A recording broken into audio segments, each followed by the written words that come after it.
Since 1961, Quartz Plumbing has offered friendly, reliable service to residences all over Bergen County, New Jersey. We are a fourth-generation family-owned business, unmatched in customer satisfaction and professionalism while working in your home. We are the hydronic heating and water filtration specialists, with a workmanship guarantee to put you at ease so you can rest comfortably. We offer financing for those big projects that catch you off guard, and we have a network of excellent contractors in all fields for any project you wish to tackle. Call our responsive office team, and we'll dispatch a handsome and educated technician to lay the smackdown on all your plumbing issues.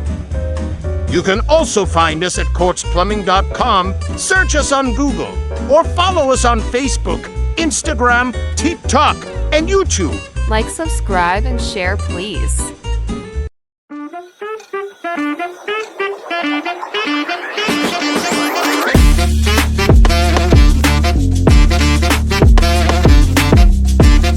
Folks, welcome to Plumb Bums Podcast, the blue-collar tradesman show where we talk about small business and entrepreneurship. The Everyman's Podcast. I am Phil with my trusty sidekick, Max. Max, how are we today? I'm good. You like your poster? I finally got your poster. You finally got me the American Standard Plumber Protects the Health of a Nation poster. We went to, everybody. I don't know if you could zoom in on that on the. I can do that. Yeah, I can throw up an image. By the way, folks, since I have to pan to this camera to show, this is our guest for this week, Ray. We're going to get into a little bit of what Ray does. But let's talk about what we got going on in our homely little lives over here. My brother hates that. He doesn't hate it. What? But when I brought that poster home, because he's in the medical field. Because he's in the medical field, and he's like, "What do you guys think that think you're better than nurses?" We don't think. We know that we save more lives than doctors and nurses. Yeah, people can look that up. Yeah, you can look that up. Who was it who said who gave that stat out? Jordan Peterson? Yeah, plumbers. Yes, Jordan Peterson said are that. responsible for saving more lives than healthcare professionals. He goes. Not that I'm knocking plumbers. Plumbers, they save more lives than doctors. And he was totally right. Yeah. It's true because it's all preventative healthcare. Yeah, sanitation, all that stuff. People don't understand. Where's your poop go? You just flush it down the toilet. It doesn't just disappear. People also don't understand that when I have to work on your toilet and I'm charging you $450 to work on your toilet. Whoa! What are you doing this? And you know what, dude? Because it's disgusting. Yeah. It's disgusting. That's why I'm charging you that. Okay, price is yes, what I'm you going to pay, be here. Value is what you get. Yeah. Like, okay, I'm going to be here for an hour, $450 plus material. Whoa. Okay, you put your head, you go to my house and you put your head where I have pooped for 20 years. Yeah, get your son to put his face where you guys take a poop. Your lazy son that's just sitting on video games all day, not getting a job, and he's 21. Is he going to go to college or get a job, dude? Come on. Yeah. Anyway. Respect. Right? Respect. Am I right? You're right. Don't fluff him. Don't fluff him. Yeah. You tell him he's wrong. It's his podcast. You tell him he's wrong. Yeah. Also, leave. GTFO.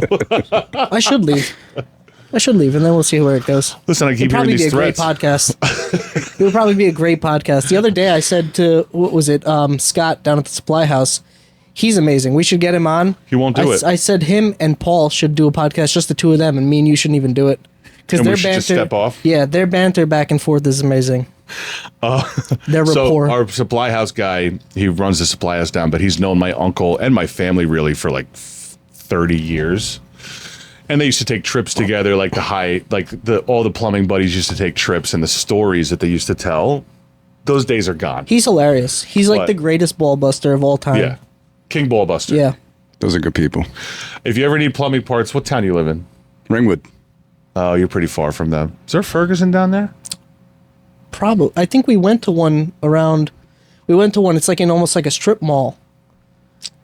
Yes. Yeah. Yeah. A little mom and pop supply house. But that was a Ferguson, no? I don't think it was a Ferguson. No. Well, Ringwood's nice. What are the taxes like in Ringwood?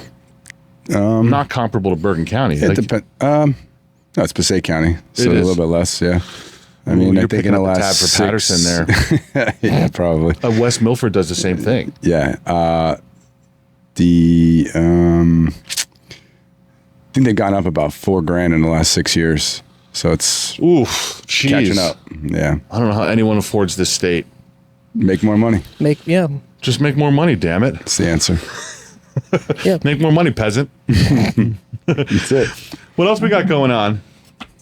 McAfee? We have that Plumbers Association, which I never thought I would be excited for or nervous for, but we're having that Plumbers Association tomorrow that we're actually talk about that? representing our podcast with. So did we mention this on the last time? I do repeat stories. I've noticed when I record, when I go through the edit. It's good though because you're always gaining new audience members I as guess well. so, It works and out. maybe learning the new way to tell the story. It's definitely an age thing. He's losing it. Why? Because today a customer That might be why older people get more successful as they age. a customer said to him, he got so offended. A customer said to him today, who was clearly in their 70s, said, "Did I go to school with you? Did I go to school with you?" I like. Yeah. Are you serious? Yeah. A new customer. He's like, "Did we go to school together?" I'm like, And "How old then, do you think I am?" And then Maybe you got left back a lot. I repeated the 12th grade 18 times. No, wait. I look at his wife, and his Yeah. wife goes, "He didn't go to school with you. Come on." I'm like, I go, "You think I went to school with you?" Like, we didn't even look at Oh, my anything yet. goodness. We haven't even gone to this guy's basement. I mean, do you really think we went to school Yeah. together? Like, And then we found an old picture of you. I forget where. me? You pulled up an old picture of you, I think. And your beard, you were pulling up old pictures of yourself, and you were skinny. And That's up there. You want to get it? And your Skinnier. beard, skinnier, yeah. Yeah. And your beard was looked exactly like your hair color. It wasn't all gray. Didn't look like salt and pepper. Just wait. I know. Just wait. Don't even act like you don't insult. You know what doesn't run in my family? Baldness. It doesn't run on my mother's side. Well, you That's have the a father. important part. Huh? You have a father. Yeah, it's the mom. I have a father, and You I have already a know my father, brother's and going 30 bald. years ago, those things came together and made a My brother- little ginger boy. That's all my mother's side. That's all my mother's side. Yeah. Yeah, that's how it works, folks. My brother's gonna go bald, not me, You think so? Why? because he's got thin hair, and he used to gel the hell out of his hair. You all think the gel time. has to do with I it? think gel. I think any product that you put in your hair is constantly killing it. Suffocating the scalp. Yeah. Yeah. all those Like chemis. hats, people who wear hats all the time. It's like you need sunlight. Airflow. You How need you doing airflow on and top? Middle of the show. Oh, Whoa, Yeah. Shorn. It doesn't matter, Sometimes you just gotta give in. just gotta give acceptance, baby. You know. but some people look good bald. Yeah, I pull it Yeah, off. you got, you you look got a good decent. Got At least the- you got a normal looking head. You have a It fits you. It It suits works. you. I've, nice beard, Yeah. decent. You, look you could probably play Lex Luthor, to be honest, if you want to. Yeah. Ooh. You got the. I don't mind that. You got like a. You know who I get snazzy- a lot in the summertime? Wear like a button up or something, and I got the shades on. Actually, I was at a Tiesto show with a couple friends, and we were walking around, and everyone thought I was Andrew Tate. Oh, Yeah, I can could kinda see that. I could Next, see if that. I come on again, I'll bring the shades next time, and we'll do that. Can you copy his stupid accent that I don't even know where he's from? What is that? Stupid New Zealand? accent? Is No, it New he's Zealand? he's from Britain. Oh, He's from He's Britain? from Britain, but he lives in Romania. What is that? no, he ridiculous- didn't he He moved flee to Romania. to Romania? No, I think he moved there pretty young because he's got a very not secretive business, but a very Yeah, he's an Sketchy? interesting guy. not a sketchy Sketchy business, biz? but like Romania, there's no rules. There's Yeah, no it's rules. lawless over there. Yeah, All right, let's get back to the showcase, which is actually going to be, by the time this airs, we would have already done it. Yeah. But tomorrow we have a little for the Pascack Valley Plumbers Association. We're finally Ask Us. getting recognition.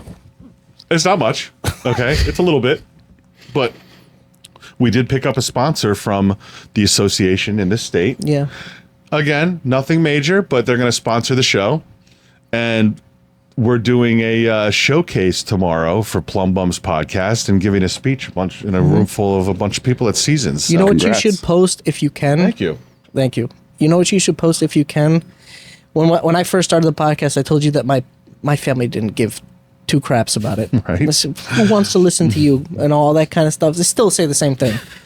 But a few months in, he AI'd, edited a video Oh, that, yeah. that made it. He took Joe Rogan's voice and Donald It Trump's sounded voice. like Donald Trump and, and Joe it Rogan sounded were like talking he was on the about Plumb podcast Bums. and they were talking about our That's podcast. awesome. And I played it for my parents. I made them talk back and Yeah. forth and banter, so I did the text. And I even made Joe Rogan like screw up a word and fix it, so it sounded real.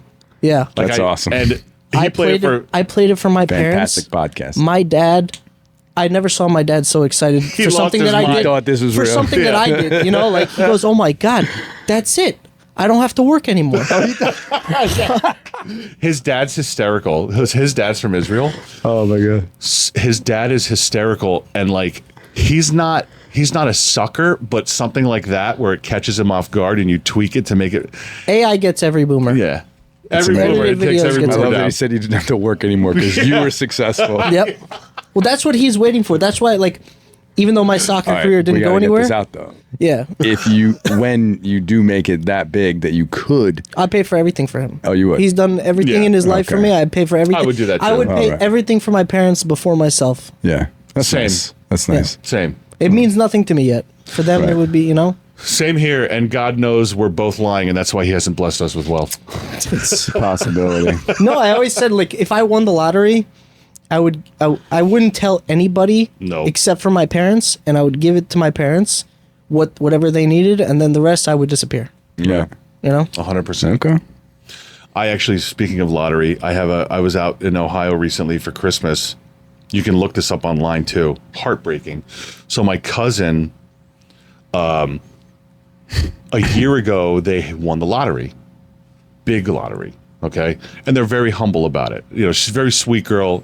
They deserve winning the lottery. They're good family and stuff like that. Everybody deserves But this is why it always comes back full circle. When I was out there for Christmas, their house burned down, burned all the way down. And Where The did you new get one that this they from? bought after they won the lottery?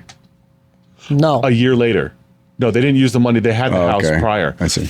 They lost 3 golden retrievers in the fire. They Oh, died in the that's fire. terrible. Yeah, So bad. awful. So you win the lottery, but not the karma comes around, but the rain falls on the righteous and the unrighteous. Yeah, but how is that? How is that? I don't know. You said lottery. I told a story, I and feel I like went money off on can a change your life. Yes, Think so? absolutely. Money, the love of money, is the root of all evil. I think it depends on how you look at money. I agree with that because I'll tell you this. Like, I'm from a Christian persuasion, right? We've talked about that. People say, "Oh, it's hard. It's bad to be rich," and I'm like, actually, no, because Jesus does make statements about money and wealth and stuff like that. And they always bring up the story of the rich man coming to Jesus, and he says, "Lord, I've kept all the commandments since I was a little kid. What must I do to be saved?" And Jesus goes, "Sell all your possessions, give it all to the poor." And he walked away upset, and everyone's goes, "See, Jesus says being rich is evil." That's not what he's saying. He says the love of money is the root of all evil. Zacchaeus was rich and he followed Christ. Nicodemus was rich. Jesus didn't tell them to sell their wealth because it wasn't their focal point. Christ knew, wow, this is like, where are we going? I don't know where.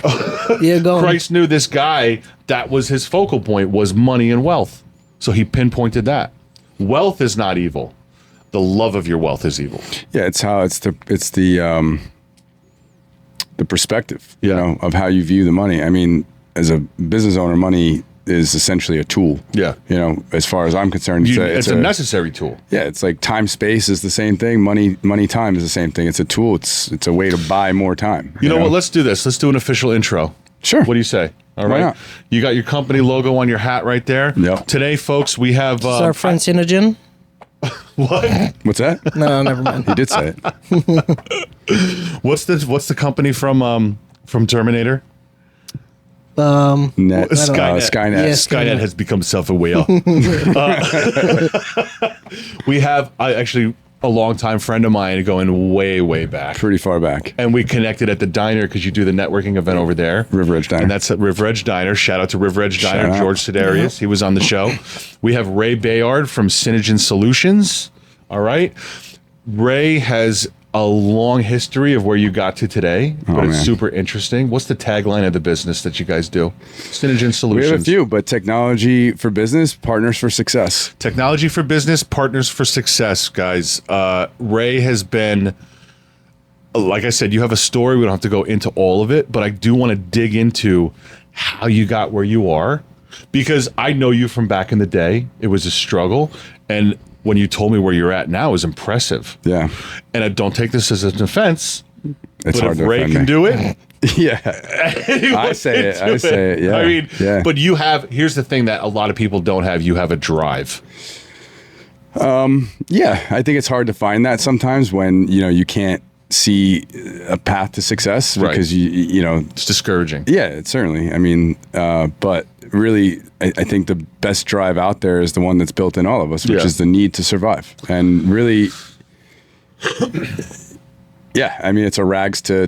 story, right? It's like, you can't say riches because to a person like me, you're never there. You never made it. It's like, I just, again, it's a tool. You make money, you put it back into the business, provide a better service. More people want a part of that better service, and it just kind of continues to grow. And that's been the journey. That's been the path. It's been fun. We're about the same age.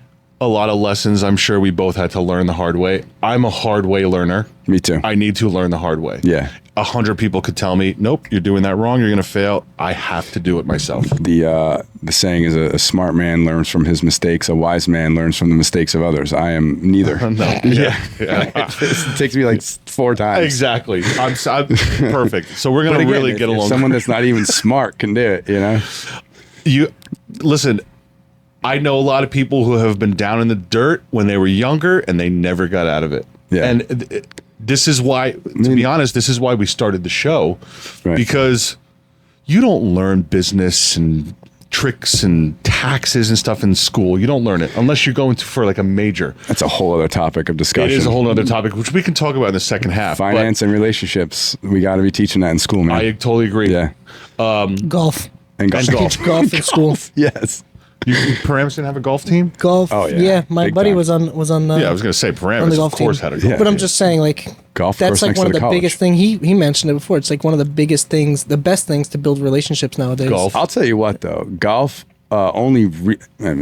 playing golf for maybe 8 to 10 years now, but I didn't really, really it was just an excuse to go smoke cigars and drink in public. Yeah. But, the last few years I decided to take it more seriously, and it's incredible because I had these expectations that were so unrealistic. It's like About the game of golf? about being able to hit that ball straight and being able to hit a certain number. And it's like, you go out there and hit a 130. That's terrible. Yeah. And you're like, who is ever going to take you seriously playing up? But you go, I played with people at country club. Like I played at there's a country club called Manhattan Woods.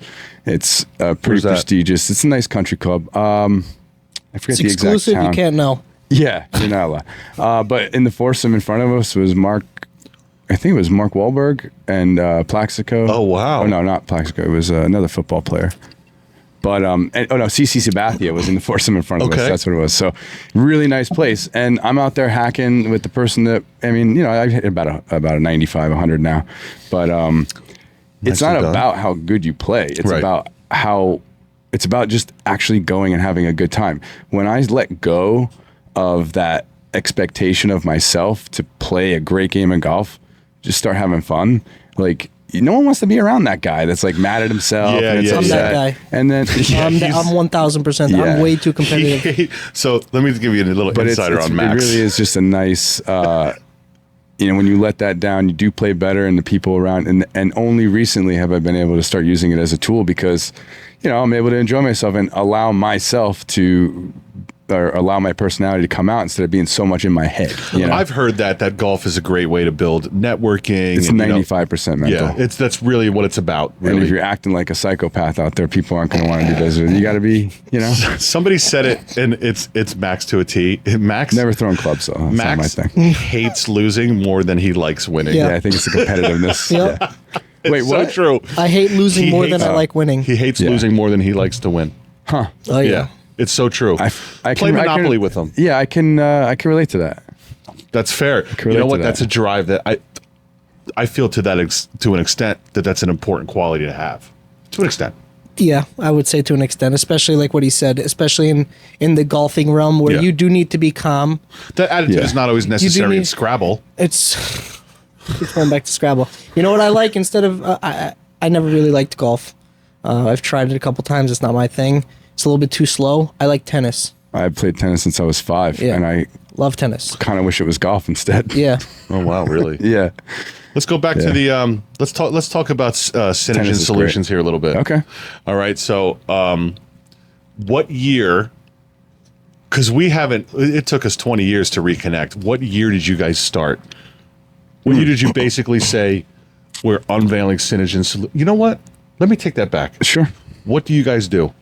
We are a complete IT services provider for business.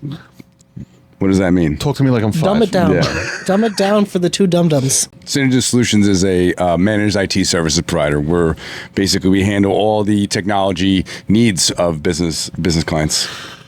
That's like the network, Everything. the security. Yep. From the network all the computers attached to actually the computers themselves, the employees if they have problems with their technology, with their line of business software. Oh, wow. So you're even troubleshooting and stuff. Yeah, we have a fully staffed help desk in-house. None of it's outsourced. You Get guys outta right here here. in Paramus. Yeah. Nice. Dude, Yep. that's... Oh, it's based out of Paramus? Yeah, we're here on Forest Ave. Nice. So your company is pretty much supplying somebody else's company with like 80% of what they do. Yeah, so a lot of companies will have an outsourced CFO, right? An outsourced chief financial officer, an outsourced chief operations officer. We're essentially their outsourced IT solutions. Got it. Right? And Okay. part of that solution that we provide them is outsourced VCIO, right? Or virtual chief information officer. So not only will we work with them on the day-to-day issues that they're having, that's kind of the base level of what we do. Well, we obviously protect them, the environment and their computers and their machines from cyber attacks, natural disasters, and data loss, et cetera. But we also, I think, really the core of what we do is work with our clients to help them grow their operations and reach their goals.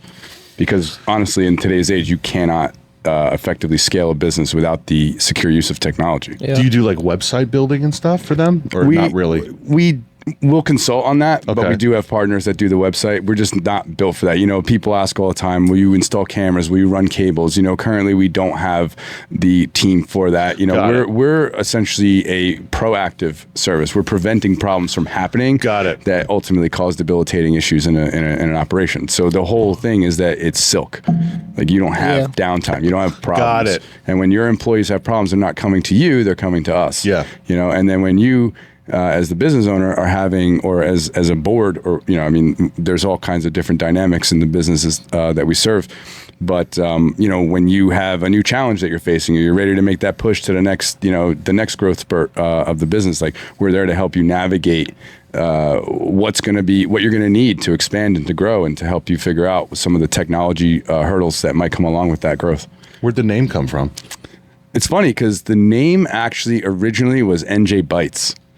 BYTE? Yeah, of course. And it was just, I kind of hit the pavement early on. You had asked me earlier, when did we start? We have officially incorporated LLC in 2013. Can I say something that might hurt your feelings? Please do. NJ Bytes is so brandable. It's so good. And I thought about like NY Bytes, PA Bytes, and just franchise, But I don't want to tear you down, because No. Synogen is like, it's... What happened was that I actually went out and started just kind of hitting the pavement. I was working in corporate. I mean, should I dive into the origin story? Yeah. Yeah. I just noticed your bracelet. You don't have to show it on camera, but I just... You love it? Maybe we'll... Oh, jeez. Yeah. Sorry, I snorted. No, do the maybe, origin maybe story. Maybe we'll do a little picture of that bracelet. But to be honest, that should be your life tagline right there. It is my life tagline. Good for you, man. Yeah. I'm not afraid. Let's give the origin story. So... Sorry, I didn't mean to sidetrack you. No, it's fine. So I left home. I left home at an early age. I was like 18 years old, and just kind of went on my own. Life's tough. It's hard to make rent and stuff. And it's like, what am I going to do? Went to the military. I was in the Air Force, and when I came out, I started just kind of working. And I landed a job that was somewhat technology based, and just kind of enjoyed that. I always enjoyed that, and I ended up making a career out of that. So I worked in corporate worked up to a pretty high level in corporate, and it was a grind for me. For me personally, going into the city every day was just not my jam. Oh, you were commuting to the city. Oh, yeah. Where Yeah. in the city? Midtown. Yep. Jeez. Yep. So one day I'm there, and I'm at I think I'm a systems administrator at one of these roles, and there's a couple help desk guys that sit in some cubicles next to us, and they're talking about some story about how one of them spent too much at the bar, and how he was gonna, he couldn't believe he spent that kind of money. And he said, well, I'm gonna have to make that up somehow. Guess some of my clients are gonna have to get a virus or something like that. It's pretty unethical. And I'm thinking to myself, I'm like, this guy has clients. I was like, I want some clients. Right. You know, I'll treat them a lot better too. Yeah. And that was kind of I think the switch that went off in my head, that like I wanted to save people from companies like that. Corruption. Now this was just a guy that had a couple small businesses as a client, you know, but I was like, huh. And I started thinking about it, and I started putting some stuff together, and you know, just to have some side businesses, maybe fix some computers here and there. Did you go to college? I did go to college, but I did not graduate. No, I did All right, not. good. You're going to fit in right with us. Yeah. Where'd you go? Bergen. Okay. Actually, when I came out of the Air Force, I wasn't really sure where I was going to go, what I was really ultimately what was going to happen. So I went in as a nursing major. I think helping people is kind of in my DNA. No way. Yeah. And I loved it. I did all the prereqs. I was waiting to be accepted into the ASA program, or the nursing program at Bergen, and I got an opportunity to take a 6-month position in the Department of Labor in New York. So I grabbed that, and that was my junior role into more higher level technology stuff. Look at you, man. You're such a humble guy. I didn't know all this stuff about you. We all have a story. Yeah, I guess so. Yeah. Since you're an almost nurse, does that poster offend you too? No. No. I'm not. No. I got all the Fokker jokes when I was going through it. It was great. But yeah, I think I just I think I made a business card at some point, hit the pavement, and just offered computer repair services for local businesses. I think it was just trying to gain up revenue and just trying to build your resume. A few hundred extra bucks a month or something, And I had no idea that it was going to become my life's passion. Dude, that's crazy. Isn't it great? That's amazing. Yeah. And we, something that's really interesting to me, and I love this fact, and I'm going to tout this until I can't anymore, is that we still have 100% of our clients. We've never lost a client. Yeah. And 95% of our clients come from other since 2013, IT providers. Not lost a single client. No. Bro, that's something to be proud of. Fired a couple. What are we at? Like 50%? You got to do it. 50%? Don't say that. I'm just kidding.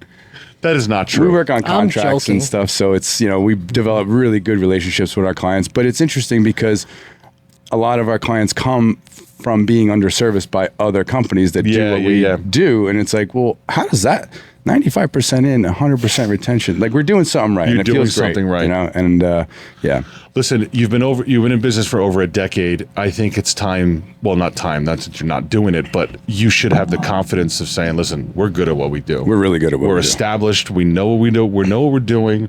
We have the time in to validate that. We have the clients to validate that. Yeah. I mean, good for you. Thank you, man. Thank you. I'm proud of you, man. I'm Nice happy job. to hear that. Good It's job. always nice to see people that you grew up with, and I'm actually proud of you too. I mean, there you are running. You shouldn't be. Why? Because this is all fake. This is We don't amazing. even do plumbing. I don't like what's going just on to here. have this podcast. Yeah. I don't like what's going on here.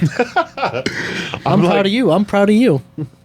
If I wasn't I'm stuck proud to of you, this Max. couch, No, I I don't wanna hear might it. hug it out. Tell Max you're proud of him. I'm proud of you, Max. I don't wanna. Proud of you. I'm proud I of don't your like hair. it. I'm proud of the matching color beard. You want me to get your mom on the phone? Tell her she's proud of you? Because she won't. No. Yeah, exactly. Makes my awesome. family feel uncomfortable to do those things. Mine too. Mine too. So we can't look at each other. We side hug if we have to. That scene in Step Brothers where they yes, said hug it yeah. out and they're just like punching each other. Oh, at the end after the wine Yeah. mixer. Yeah, Yes. that's great. It's like, man, they can't figure out exactly how to hug. Yeah. You know what I want to say to that story you were kind of telling about? You heard that guy in the bar, and then you decided Was to do that some at computer work? How he repairs. went to yeah, whatever. Those little steps and those little triggers that start to push you in the right direction. It doesn't feel like you're going anywhere, and then know. one day you look back and you're like, "Holy crap!" It's that incredible. That's kind of like the catalyst for me getting to where I'm at today. Yeah, I'm not someone that really looks. It's interesting. I learned this a lot about myself. But business teaches you a lot, you know. yeah. And I learned that I don't give myself enough praise, and it's okay. Yeah, It is okay, yeah. but it's really something that I think is really important. Like if you're in construction and plumbing and in IT, anything you do, we're all. It's important to take a step back and just look at what you just did. Yeah. If you're building a house, right, and maybe you're halfway through it, you know, and you take a step back and just appreciate that you can do that, Right. You know, or if we just did a project, it's like it's nice to just look at like, wow, look at the work we just Look did. at what we just This did. is great, and I do that with the business because that is ultimately my project. We have staff to do a lot of the, you know, That's yeah. I think that is important. I mean, a lot of people will disparage themselves because encouraging themselves is like, oh, I can't do that. Like, I don't want to get an ego, but it is important. You got to have a little self-help. Yeah. You know? got to have you got to recognize when you've done well just as much as when you've done bad. Yeah, I agree. And that's good advice. I think for me, starting that journey, because it is a journey. Yeah. And it's funny because like if someone asked me a while back, which is, I thought it was crazy that they were even asking me that question. Oh, wow. They just started a business. They're like, what does it feel like when you made it? And I'm like, I don't know. It doesn't feel like you ever when made I get it. there. Like, I will say that when I first met you at the diner, what you were giving off was like you were somebody who like had a very, very successful business. Yeah. Had You did give that like vibe. you did, Thanks. like you did make it. So I'm just saying, Yeah. But you never like I think that's the thing is that drive is that like you never make there. it. You're never there, and that's honestly that's part of the beauty of it. That too. is important. And you I gotta agree embrace with that. that. Yeah. I 100% agree with what Like you're here saying. you are doing this podcast, and it's like if I were to start a podcast today, I'd probably have maybe 5 views, right? And There's here you tricks guys, to getting more, but I would have to learn those. But comparatively, right, the perspective that I would have is that you guys kind of made it a bit. It is, yeah. You got that lift off. we got the little lift off. Yeah. I mean, you know what? As far as the podcast goes, one day we just said, let's do a podcast. Yeah. That's really how it started. Right. Yeah. And it started with audio. I have 5 episodes of audio. The video's the way to go. And then I wasn't happy with the audio. And then in one weekend, we built a set and I ordered lighting and cameras and everything. And that was it. And then we decided to What a be like, time to be alive. Yeah, I know, right? Overnight, comes Just to your overnight. house. So Yeah. I always see those memes on Twitter. It says we should start making because everybody's got a podcast. Yeah. now. Yeah, I know. Everybody Everybody. feels like they have a voice, including us. Okay, but I saw all these memes that say they should make podcast equipment more expensive for like people like this because people like us, they barrier should to make entry. it more expensive. Yeah. I love that. So let's talk about Synogen comes to play. You finally make it to the point where you're We're NJ Bites at the time. and you were. So Yeah. you were officially NJ Bites at some point. Yeah, I officially changed the name. So the reason I did NJ Bites was because it's just part of my personality. It's silly, it's fun, Yeah. and I wanted to enjoy what I was doing as a side hustle. And I thought if I'm going to be, hitting the boulevard and handing out business cards, It's got to be You gotta recognized. have that Ice. It's quirkiness funny. almost, yeah. It's like NJ Bites, interesting, and that's exactly what it did. And I was lucky enough early on Because New Jersey does bite. It kind of does, yeah. And I thought that people might appreciate If you that. don't here. like it, leave. How about Like if it that? was in Maryland or something, they might not feel that way. Yeah, Everyone yeah. knows NJ Bites. So, but someone that I met early on doing that became a client and had invited me to do a business networking group. And Yeah. so before I even left corporate, I was at that diner doing that group. Okay. Yeah. So I've been doing that for a long time. Oh wow, you were stuck in there even when you were not stuck in there. But I left corporate pretty quickly after we got. you don't some strike me clients. as someone who could tolerate corporate for very long. I was just talking about this today. I think it's hilarious that I could not. Yeah, yes, get I it. can't. But here I am building it. Yeah, but you are. Our But- culture is but way you're- different. Exactly. You're building your own culture of corporate. yeah. I couldn't do corporate. I know you can. I don't even have to ask you. But it's I think that's very interesting, And you have the person, and honestly, someone who can't stand that is to me has the drive to go out and start their own thing, which is going to be 10 times more successful anyway. I will tell you, if I knew how much work it was going to take, I probably would have never did it. I think the beauty of it is that you don't know what the next level You contains, don't. and you know how much work it's going to take to You get don't, there. absolutely. And you're just like, well, just a little bit more. And then you start tasting Yes. success, and that is a good feeling. Yeah. I will say this: as much work as it is, I would never go back to working for somebody. I don't think I could No. ever go work for somebody again. I just felt that I would rather work 100 hours a week for my dreams than 40 hours a week for someone else's. Yeah. That's going to make a great reel, folks. You heard it here first. I'd rather work 100 hours a week for my own dreams than 40 hours a week for someone else's. I totally agree. Yeah. And to be honest, we talk about this all the time. Small business is the engine that drives this country's economy. It is. You know, people don't realize that. Yeah. It's not, you I mean, said it all the of our last clients are episode. small business. I mean, and small business is pretty big. I mean, we have some clients that are 300 Exactly. employees, not 14 just a mom locations. pop, yeah. We actually have clients all over the country and some international, and they're all small business. Let me ask you about that, because now that I know you have customers all over the place. How do you market and brand yourself? How do you get your name out there? Referrals. What is it? It's basically referrals for us. It's For a mostly company referrals. like you, it's referrals? It's very hard it's very difficult to, you're a plumber, right? I am. There are electricians, plumbers, all different types of lawyers, all different types of doctors, all different types of holistic practitioners. There's vets, there's bakers, real estate agents. Every single one of them, you know what they do by by the title that they have. Yeah. It's not exactly that way with us. Yeah. And it is one of those things that is difficult to market. It can be done. We do work on marketing, but it has been, so they say the proof is in the pudding, but the proof of the pudding is in the tasting. And so the people that have already tasted the pudding are the ones that you need. Evangelists. You do. You need yes. people that really believe in what you're doing because they've experienced the weight that you've lifted off of their shoulders simply by doing it well. Yeah. Right. Because the wrong company can really put you in a bad place. Well, a bad referral can set you back a long way. But as far as us, same thing with us. Referrals. I think it's funny that a tech company like you is saying referrals is the best way. Yeah. You know? Yeah, it's the best way. So and when a client is using an IT company that isn't good, they're in a worse place than if they were not using one at all. Right. Which is not saying don't use an IT company.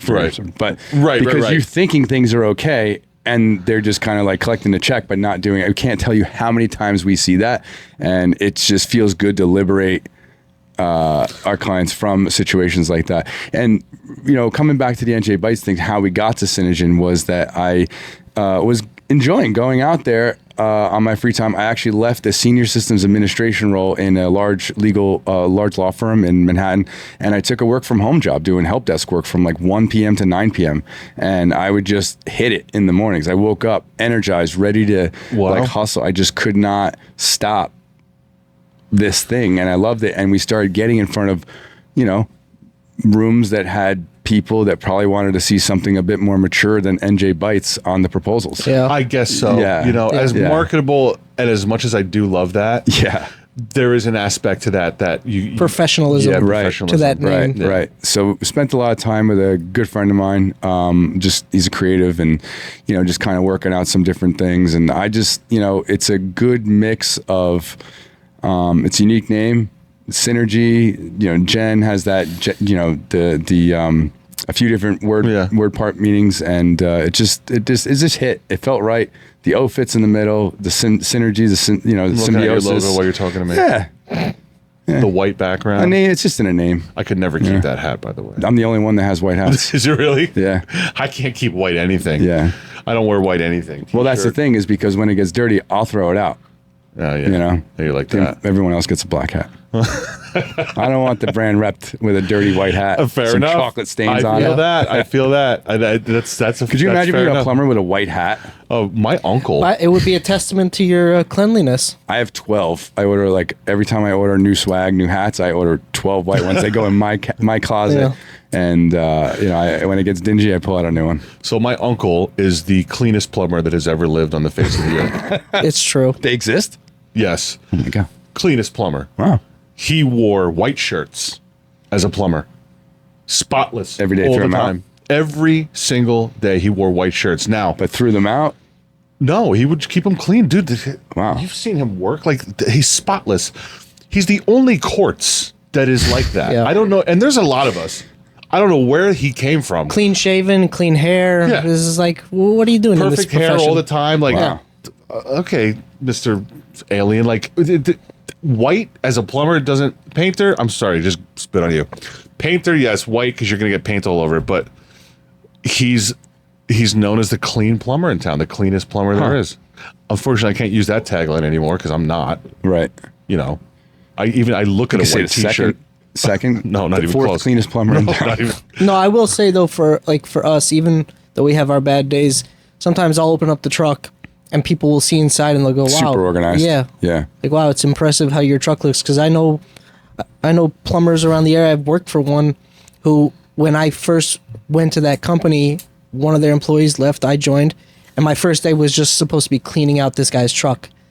It was the worst. There's so much gear in there. It was so... Different size fittings. Well, that's why different you have size There had to be tools. about $10,000 worth of miscellaneous materials just lying around in his truck, and I was like... That's bad. Wow. For those who don't know, Was there about a That's ton bad. of material? Huh? About 2,000 pounds of gear in there? Probably. well, yeah, I I mean, would say between so. A lot of gear. copper fittings, brass fittings, I mean... There's a whole array. It's the plumbing is different than any industry because of all the little parts we use. The metals we have to be potable metals. You have to use brass or copper or stainless. Everything's just super expensive. Yeah. We use a lot of electrical parts, which are super expensive. And I tell customers like all the time, like, you think it was expensive 5 years ago pre-COVID? I don't know what to tell you now. Yeah. Like you're done now. If you didn't buy a water heater 5 years ago, forget it. You're double. You're double now for And a things water aren't heater. made like they used to be. They No. don't last as long. Absolutely not. Yeah, I've heard those tankless heaters, while they're super convenient, they No. Yeah. Just try to steer Too many bells everybody... and whistles on them. Try to Yeah. steer people away from them unless Yeah, they I like do. really am, want I, them. am I still good? Yeah, you're good. You're right. Yeah, we try to steer people away from You're it. pretty far from it. I project. Yeah. I have to be careful. He does project a I lot speak from the diaphragm. throughout the day. Say it with your chest. I was a singer growing up, so I know how to. I do remember you having a Yeah. fairly decent voice. You want to hit us with something? No, it's so no. annoying.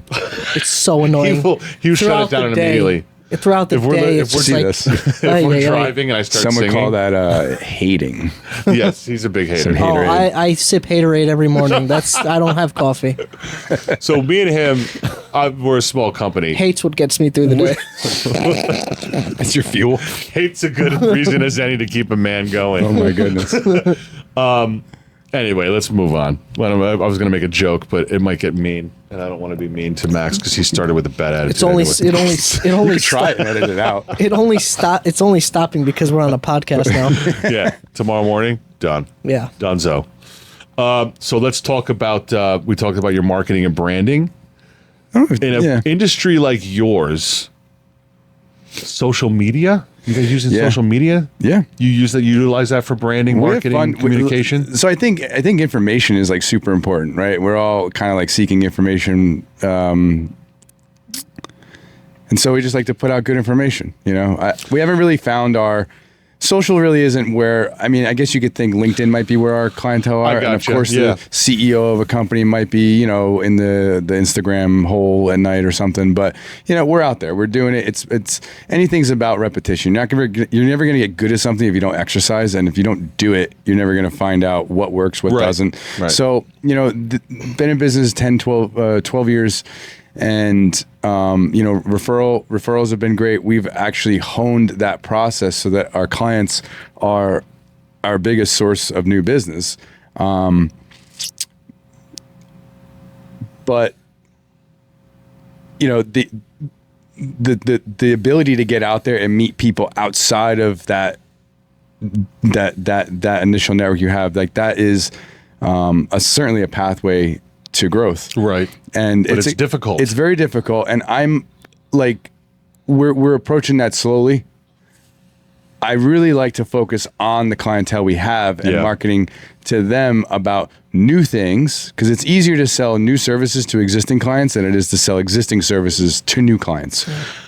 Let me jump in And here the for a things that second. we do Okay, go really ahead. do have a direct impact on their business. So it's critical for us to take good care of our customers, and they rely on us to do that. So like, it's almost like, well, what bandwidth would we have to really blast? Like Yeah. we already have a good pace of new good business coming in, and when they're in, Yeah. we have to continue servicing and making things better for them. So it's kind of, I think the path that we're on is a good one, and we're just out there, you know. I got to hanging throw out. this out there. I actually didn't think. We'll interview anyone. I don't care what industry you're in, but I didn't think our industries would have so many similarities as I'm hearing. Because for us to drive around and do a toilet valve for somebody and then go do a fill valve for somebody else, to drive around and do these little things and try to get everyone in, it's not profitable for us, and it's a detriment to the customer. we want to get our existing customers on point with their plumbing as much as we can. Yeah. And get in there and say, listen, you can have me come in here and do the basic repair that you called us for, or I'm going to point out a whole bunch of stuff that you really need to take care of. Yeah, let's go upstream a little bit and fix the root cause of the problem. And if you're going to do that, I can give you a better warranty. I can take care of you better.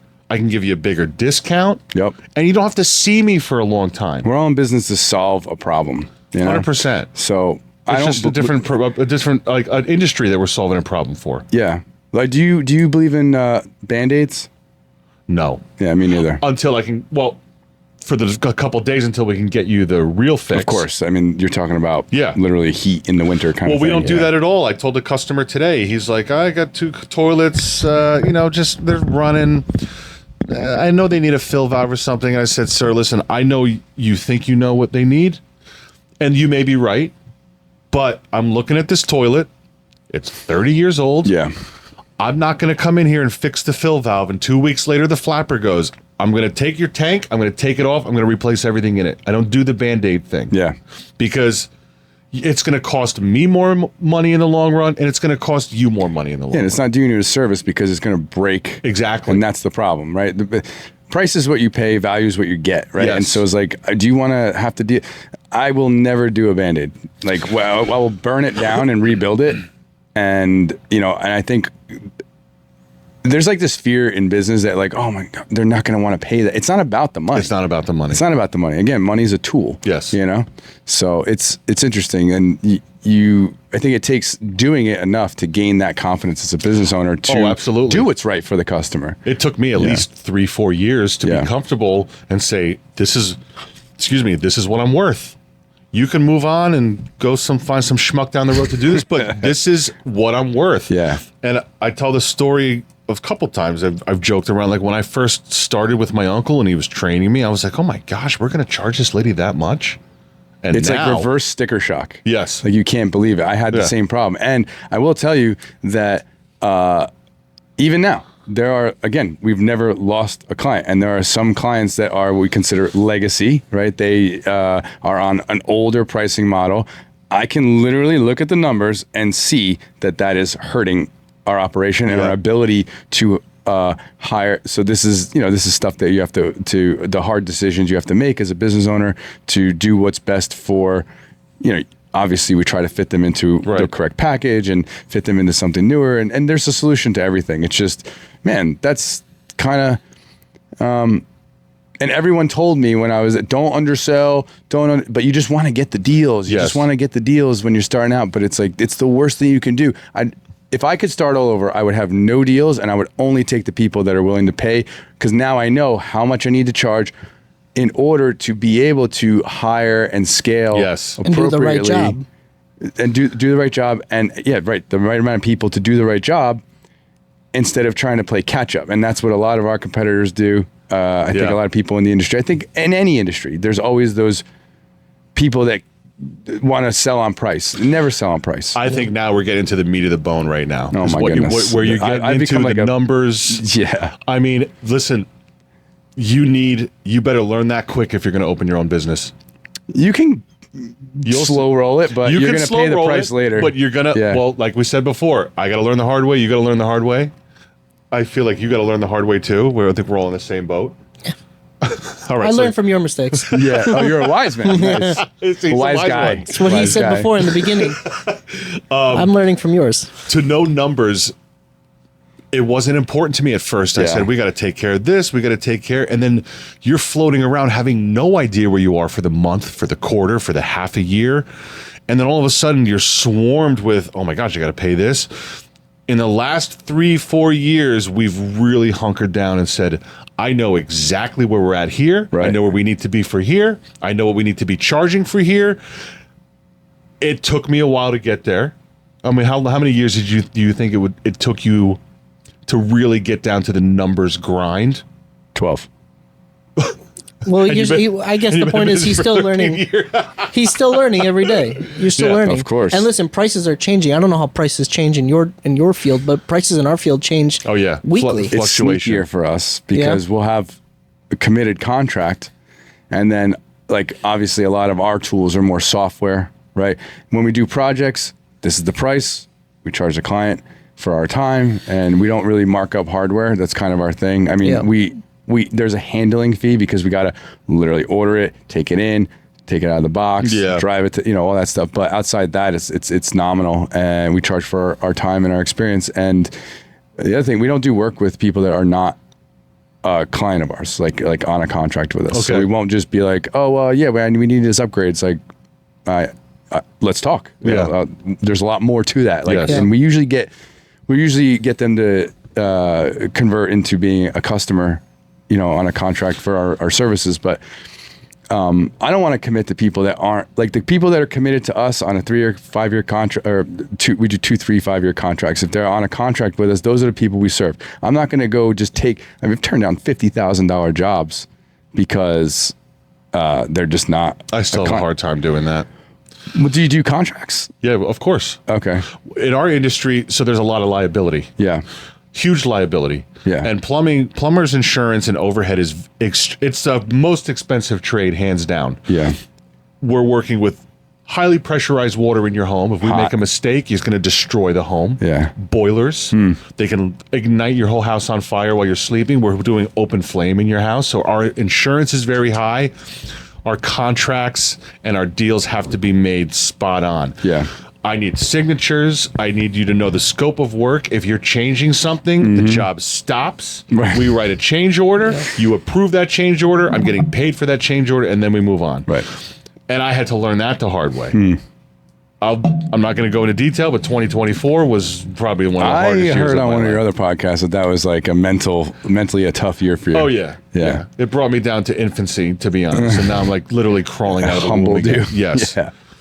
Sorry for the graphic picture, but it was rough, dude. And it's stuff that I should have known by now, When I started, you hear everyone says, don't be afraid to charge the right price. It's like, but if I do and they say no, then how am I going to feed myself? Screw it. It doesn't matter. You know what Ramen's you're worth. cheap. Yeah, I know. You should always do that. You should always, you got to work the numbers. I've have just to never work been an the analytics guy, numbers. and I put people around me that make up for my. I'm more of a bigger picture. I'm into the details. I'm into a lot of different things. I'm here. I'm there. But the numbers, the statistics, that's not really my thing. It's not a strong suit of mine. And I brought people in to the team that is. Yeah. And so now we have that, and it's like, wow. I know. My goodness. I know. Dude, it's a kick in the balls. Eye-opening I to was know like, exactly how- what you need and what you have. I've literally been flying blind and been doing a great job. So, I mean, things are still running. Customers are still being serviced. We've never had a cyber incident. Our customers are safe. But it's like the delivery of the service is one thing. The business is another thing. Yeah. And I think over the last few years, I've really fallen into, that transition happens as you're not doing the work anymore. Right. Right. Like I still have the technical mindset, the troubleshooting know-how. I help out the team all the time, but they are doing the work. Right. But I've transitioned to being more of an entrepreneur and a business nerd. I'm constantly listening to stuff in my truck. 100%. When dude. I'm driving somewhere, I got a podcast on, Plumb Bums, and I got an ebook on. I love it, and I just I think there's so many fill my people. brain with that. Yeah. There's so many people, especially in these trades, who it's very difficult for them. I keep going back to the guy we had, Mike Medalli, on this podcast. He was a plumber for a long time, but I think there are too many good plumbers that don't know how to take a step back Business, yeah. and run their business and kind of delegate. And I think because when you're hands-on, when you're so hands-on, and you built the business because you built it, Right. all right, you have 9 guys that are maintaining it now and probably doing a great job, like you said. But It's got to be growing. Yeah. It's very hard for you who built it to just be like, all right, let me step back, let me run my own business and not give it to these people, but Oh yeah, let some them people do definitely have a hard time delegating or letting go. I'm not one of those people. I think that's you are. I am. That's difficult for me. Well, to I think delegate. I don't know if it's It's getting easier. For some people, it's a power thing. Like they just don't feel, they get anxiety when someone else is doing it. And you got to ask why. Is it because you have ego or you want to be the guy? Or It's ego. Okay. The other thing is, do you not believe that someone else is going to be able to live up to the standard? I think that kind of Yeah. falls under ego. I think it's two different things. You do? You I think it's two different things Yeah. because it's your name on it's not your name, but it's your brand. It's Yeah, your my thing. name's Synogen. It's my birth name. Yeah. But it's your thing. Yeah. And like a lot of the times when you sell to somebody, you sell yourself. Yeah. Yeah. You sell yourself. You're and right. now they're dealing with, Richard or something like that, they might not be so familiar with, but you're like, don't worry, this is my guy. I trust him. That's why Yeah. I have him. Yeah. Yeah, I think if it's that, then, just do it. You just gotta, Just get her done. yeah, get her done. Because nothing is going to change unless you do. I said, I tell people all the time, so we do flat rate, and I'm not going to I go into it all the time, so everyone knows what I'm talking about. We don't do time and material. Time and material is stupid, and I'll tell you why. Because when you first start plumbing, it's going to take you longer to do a job, therefore you charge the customer more. And when you get better, it's going to take you shorter, so you Right. charge the customer That's a good less. point, yeah. So why would I charge you less money the better I get? I feel like the customer probably appreciates flat rate. They do, Yeah. to be honest, because It keeps everything honest. it keeps everything honest. This is what I charge for this job. You don't want to do it, go somewhere else. and I have no problem saying that now. But the time and material thing, we still have customers that are like, oh, what am I going to, like I said with the toilet before. It's because that's the price. It's also because it's not 1972 yes, anymore. I know. You know? Exactly. It's not, it's a post-COVID world, folks, okay? And I say this, I don't think we said this for a long time, but pre-COVID, we used to get price increase lists from my supplier who said, by the way, these are what's going up. It used to be 4 or 5 lines on a page. Like 10 It's a cents. packet now. Yeah, oh my goodness. Yeah. Every month. Yeah. This person's raising their price, that person's raising their price. And I tell people, there's nothing I can do. I'm doing this to make money. This is not a charity. This is my living. This is my living. You go to work Yeah. every day to make money. I'm doing this to make money. If I sold at a cost, I couldn't possibly exactly continue to do this. Yeah, and people provide think, such a great people think I service. go down to the supply house, pick them up, and I don't put a fee on that. Do you know what it costs to drive to take my with a truck ton of from where it's material parked? Yeah, and gas and yeah. You called my business number, which I have to pay for, and you talked to a live person who I have to pay. You got us, who we have to get paid, to drive a truck that has a payment on it, insurance, registration, fully stocked, that costs money, that needs to be repaired, that costs a lot of money to get me to your house. What? What are you talking about? Shh, this is what we do. This is what we're doing this for. Let him go. Yeah, Tell us come how on. you really feel, Phil. Fired. Take Done. them. Synogen's hired. I'll take that seat. But listen, I've done that rant before, and it doesn't Can't change fire much. Max, But by the way. I can't. I couldn't. can't do There's it. no way. But people don't understand. You know what I mean? There's costs to doing business. Somebody goes to me online. Sorry, I'm kind of going off on a tangent. No, please do. Someone goes to me online. They're like, "Oh, you're just going to transfer that cost to the customer?" It's like, idiot. What do you think business is? Yeah. You think business owners have a money tree that they can pick off when they're just low? I'm not aware of any non-profit plumbing companies. Right. Yeah. Right. I am. So I know Right. plumbing companies that don't make a profit. Yeah. Is that the same that's a thing? different. Great. You know what? Let's do this. It's so. Okay. Oh, go ahead. Go for it. At it. No. No. No. Okay, fine. No, it's your podcast, man. Let's take a break. All Keep right. that thought. We'll come back to All it. right. Folks, we're here with Ray Bayard, okay, from Synogen Solutions. Having a blast. You are? Oh, it's so good. All right. It may be because of the booze, It's a false Water in my flag. cup. It's apple juice. Yeah. Folks, we want to remind you that this show is sponsored by Jigsaw PMR, jigsawbmr.com, your solution to property maintenance restoration. They take care of fire, water, sewer, mold remediation. They'll come in, they have all the tricks of the trade to come in, survey your house, tell you what you need to get your home healthy and back on track. excellent responsive contractor. You want to check them out, jigsawpmr.com. Also, we want to remind you that if you're interested in coming on the show, we're always looking for guests who are in interesting industries, small business owners, entrepreneurs, anything you got that you can offer to people. If you're good at bantering, we'd love to have you on. If you're interested... Huh? Bantering's a must. Bantering is a must. If you're a dry piece of toast, we don't want you here. But you're going to go to quartzplumbing.com. You're going to click the podcast link in the upper right corner, fill out the application to be a guest, and we will get you on. It's a blast. We want to remind you to like, share, subscribe. We're always looking to get the word out. And folks, again, we're here with Synogen Solutions. We'll be right back.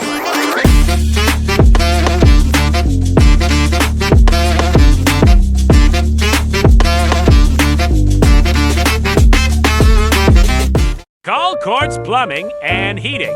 Top-rated plumbers in North Jersey for over 60 years. And don't forget to keep treats for Frankie on hand. They'll help to subdue her carnal, animalistic nature.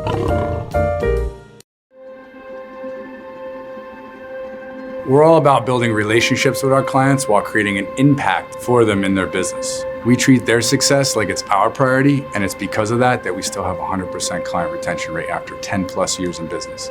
My name is Ray Bayard, and I'm the CEO of Synogen Solutions.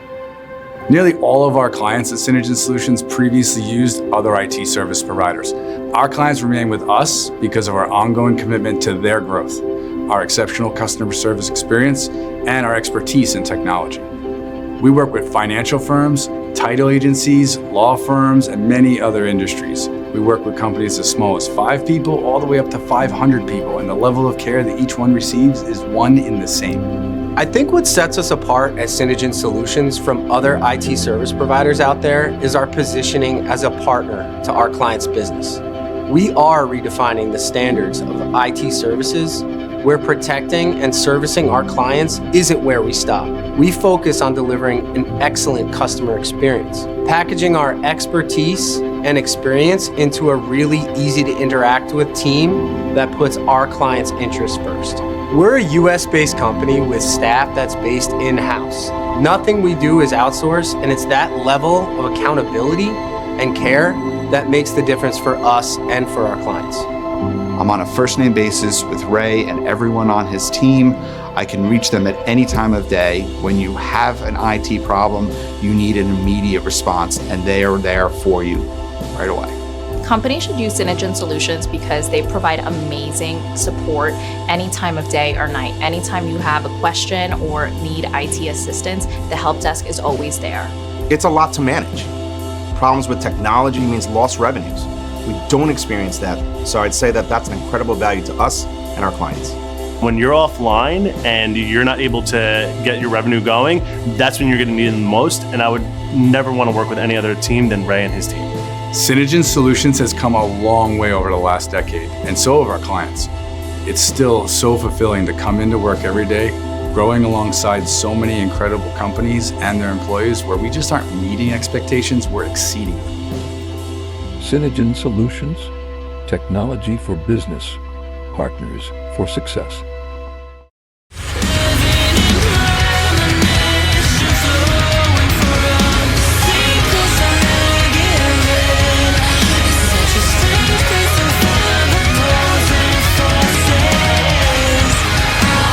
All right, folks, welcome back to Plumb Bums Podcast, the Everyman's Podcast, the Blue Collar Tradesman Show, where we talk about small business and entrepreneurship.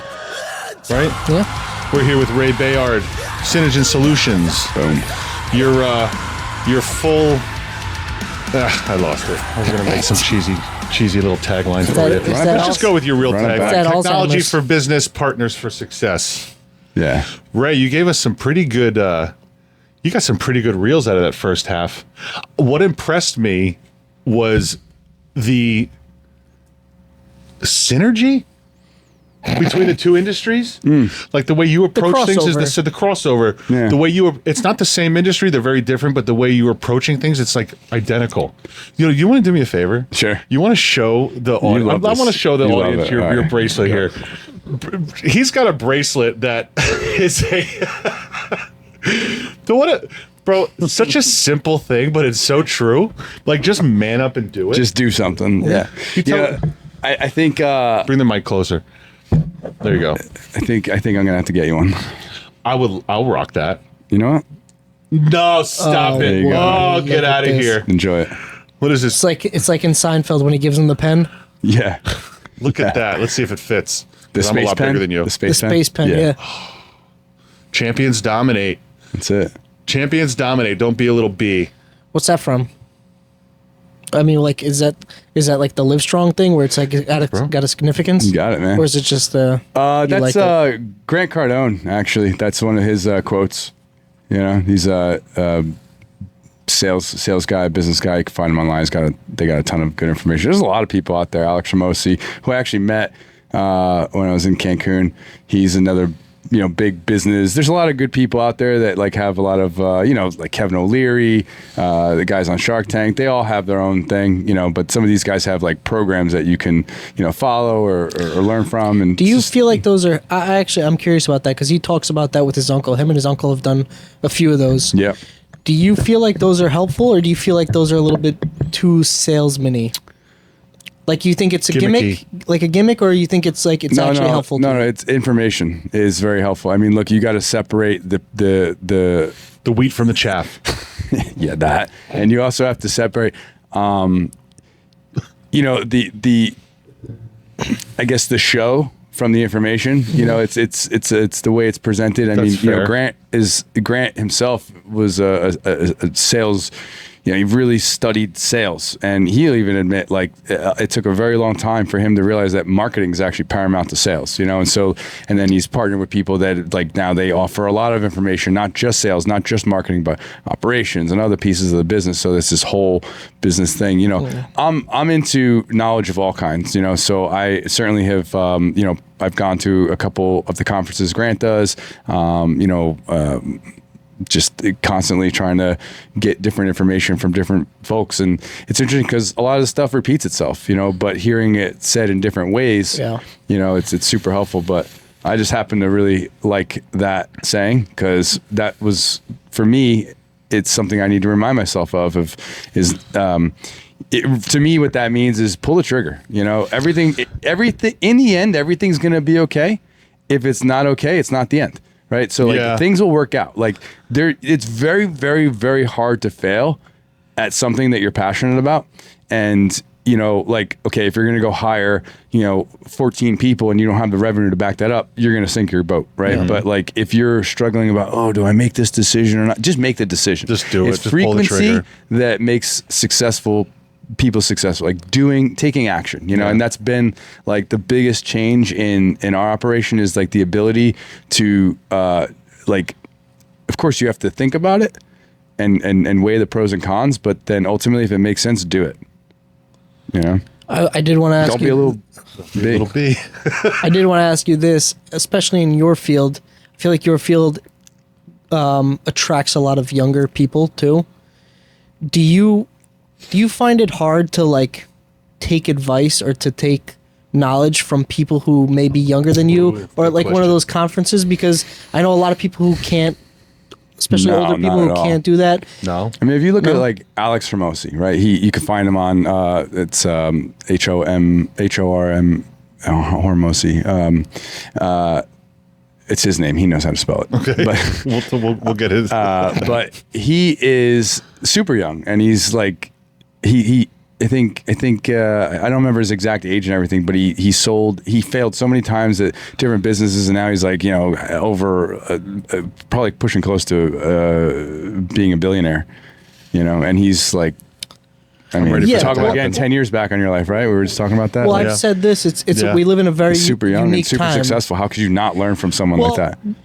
Why I asked that is because we live in a unique time where a lot of young people, we have some of the youngest billionaires in history. For sure. Some of the most youngest billionaires. Most of them are here in the U.S. too. We have the most billionaires. But it doesn't always mean.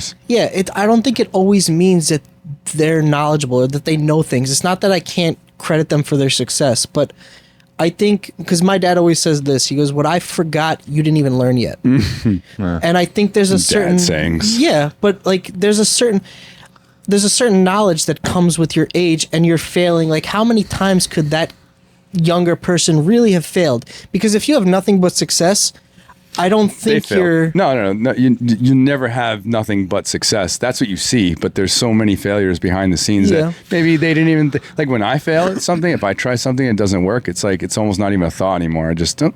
Move on. Move on. How do we make this successful? And it's just the iterations of that thing, and then it being successful. And that's what it's like. Okay, cool. This is what it is now, and it wasn't whether it was successful or not. It just it's in place because it worked, and the other versions before that didn't work, and that's why it's not in place. And Yeah. you don't really look at failures like that. That's why I thought it was so interesting. Not to get too much into politics, but like Trump's first run was like, how are we going to trust him with the world, with the the economy and everything? He had so many failed businesses. That's the sign. how you learn. That's how you succeed. It's like everyone that is successful has failures. It's Dude, just, that's a great point. I mean, like I said, we don't talk a lot about politics on the show because we don't want to isolate people, and plus, it's not but really since ours relevant to what align, we we talk can about. talk about. But that's a great point. Like people who have failed a lot and figured it out, they have way more lessons to teach you than some guy. Because I think what he's referencing is these young billionaires. They blew up on TikTok and they have this ton of money and they actually really haven't failed. They're only 18, 19. They haven't experienced failure. They will. Because how long till that money runs out? Well, think about it this way: they didn't just post a video on TikTok, Yes. and get successful. Okay, they you got posted a point. a lot of videos on TikTok, and they found one that worked, and then they dove into that, and then they found a formula from that video, which new version of that worked, and then that one worked, and they've optimized to get to a point where they're making revenue off of that. that's These fair. YouTubers and stuff. That I agree with. My I guess my question was it would. The way I think about it is it would be hard for me to take advice from somebody like that versus somebody who's older and who's failed multiple times. Just because I'd you take made advice from a homeless guy. I mean, well, he's failed a lot. Yeah, too much failure. Too much failure. Too much failure. Yeah, too much. Okay, we went too far down that So you side. have to take the information. Yeah, you do. know. You do. But I don't know. I don't know if I'd follow the advice, but I'd take it. but at least you know Kind it. of what I'm referencing to is like for me to give somebody like him or his uncle advice. I could give him advice on certain things, but like I don't know what it's like to be there. I don't know what it's like to have 43 years of experience or however long experience. I don't know what it's like to have how old's your uncle? 55, 60? 65. 65 years of experience. It's like they've failed so many times and I'm learning every day from that too. Our But like failures. no, Some people it's true. don't really learn from their failures. I think that's something that you have to do. I think that drive to push forward is, in a way, what do you really learn from failures, or you just not do that thing again because it didn't work? Like you're chasing success. You're not like reflecting too much on failure, and it's more like an evolution of your effort. Yeah. I think that's well put. I would agree with that. To be And honest. those people, by the way, that like Mr. Beast, right? #1 YouTube guy or something. Mr. Beast? Oh, yeah. it is. So Worth over $1 billion.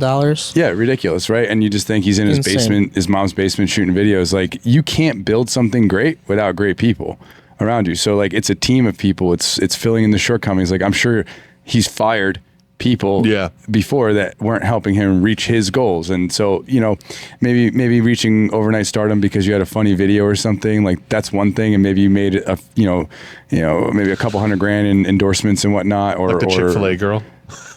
Is that the Haktua? No, Yeah, that one too. Like well, that one too, but like this inorganic rise to fame, stardom, and money. It's just there's something about it for I me. think Like that's I like wouldn't. unintentional. Yeah. something dirty about it. Yeah. But I think the people that have intentions, the intent of becoming successful, right? Or getting to somewhere, that happens through just the evolution of effort. I would agree with that. You actually mentioned something before. I think this is a good transition because it's something I struggle with in this field is finding good workers to surround yourself with, finding quality. There's a lack in my experience of people with work ethic. And I don't want to be like this old boomer saying the generation today. They don't work I don't like want they to do used that. to. Yeah. Because to be honest, there's a lot of young kids who do have the drive and they want to learn. But how do you weed out or find employees or weed out people that are going to help propel your business forward and not just suck resources? What are you looking for? I think the first thing is when I'm hiring an employee, when I interview, I hire on attitude, not really aptitude. I mean, aptitude is, with what we do, aptitude is certainly important. But my first employee was just really to help take some extra phone calls because we were starting to get busier on like Monday is a busy day usually. You know, things happen over the weekend, and just help with that influx of calls on Monday. And he was just hungry. It was like he didn't have to work because he wasn't getting paid for other than Mondays, but he was like asking if he can come do more work and not ask for more money. Yeah, he wanted to do that. And then other people that I've hired, you know, like one of my guys was at one point parking airplanes at Teterboro Airport, you know, but he had a computer science degree, just didn't really apply it. And through knowing someone, and we were in the market to hire another help desk person, I was willing to take on an entry level and train. You know, we had that kind of time. Now more so, they need experience because we're just a moving operation that is, you know, definitely with goals, and we have to. You're not looking for green people. You got to have a little bit of. But see, then I'm at my desk. I'm doing work, and I get a random phone call one day, and I was like, "Hey, this is Ray." And hi, my name is, and I'm a student at such and such college, and I'm really just looking for an opportunity to have an internship. And I looked you guys up online, and I found you. My first question was, what was your Google search, and where'd we rank? You know, there you go. But I was super impressed that this guy called looking for an internship. I love that hustle. I said, look, I want you to come in. I'm gonna talk to you. He's like, fits so perfectly in with our team and our dynamic. I think culture is super important too. So we have a great time at the office. We get a lot done, and no one really feels like it's work. So I don't know. Every business, every person at the helm is really the core of the culture. You guys put on a good Christmas party for the employees? We did, yeah. We did have a good. We had our really our first Christmas party. We went to Dave and Buster's, and we had. All right, that's fair. I mean, we've stacked on quite a few employees in a you know, somewhat short period of time. So it was kind of a somewhat like, yeah, we got to do something this year, you know. But I think we're going to try and top it up each year, and then eventually it will be. Sorry, I'm sorry. Go ahead. No, go for it. I was just going to say the goal is to eventually include our clientele in that Christmas party. Yeah, that's a goal for me too. Yeah, because create the community. It's just us if we're having a How Christmas party. How are you going to include 1,300 no, clients? It's like the I know. You got RSVP. Yeah. The fun ones. Yeah. I mean, what do you think You of get Court's that bill Christmas back, party this year? What Christmas party? What do you mean, what Christmas party? You didn't like the Christmas party this year? Which one? Which one? What did The we good do? one. What did we do? We stopped at Chick-fil-A for lunch. I don't like parties anymore. I'm too old for my age. You're an old I've soul. always been old for my age. Yeah. This past New Year's, my friends had a party. Montclair. You didn't go? I did not. I was in bed by 10:30. Oh, me too. You think I'm watching the ball drop? You think I'm going out drinking in Montclair, then have to Uber back? It's over for me. New Year's Eve is amateur night day. anyway. Yeah. It's just another night. I'm not a holiday guy. I don't like to make a big deal out of holidays anyway. You know, but the holidays that mean something to me are more like birthdays, anniversaries. You know, something that's unique to that relationship. Yeah. You know, the Hallmark holidays. It's like that's cool. Yeah, you know? I agree. But I agree. There's too much hustle and bustle. I don't want to get involved. Costs so much money. New Year's, I have no interest in participating in. It's just too much. I never did. Oh my gosh, I was watching this year the people waiting at the gate in Running. Times Square the day why would you before. stand there? You have to pee in a diaper. You have to wear a diaper. You have to wear a diaper. And they're like, they're bucking it to get to the front, and that You got to get there at like 4 p.m. Yeah, And you definitely can't drink freezing. because if you have to break the seal, what are you doing? that is my worst nightmare. Right. Being stuck at Times Square during New Year's. Yeah. Being in Times Square, period, is a nightmare of mine. Then let alone New Year's Eve. Yep. Too old for it. Sorry, folks. We got a bunch of Grinches on the couch. Oh yeah. Sorry. Folks, Scrooge. you know. So how do you balance? You own the company. You're running it. How do you balance family life, How do you play golf? golf, the company? Golf is during the day.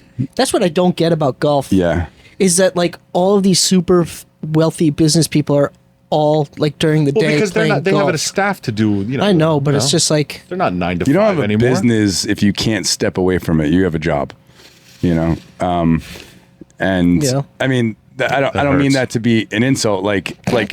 Well, it was. I'm sorry, but I mean, like a business in the sense of like something that you could actually sell as an asset, right? Like if you look at a business, like it has to run on its own. It has to be able to run without you, and really, it needs to grow on its own too. Who said that? What? Somebody said that. Oh, I sure heard it a on lot a of podcast. people. Somebody said Yeah. if you don't, it was Waymond. if you don't have, Wayman's if you're not said it. working to sell your business, then all you have is a really risky job. Somebody on our podcast. I think. No, I heard it on. I think you got to it be was Tony building with Robbins or intent. something. Yeah. I don't think you can.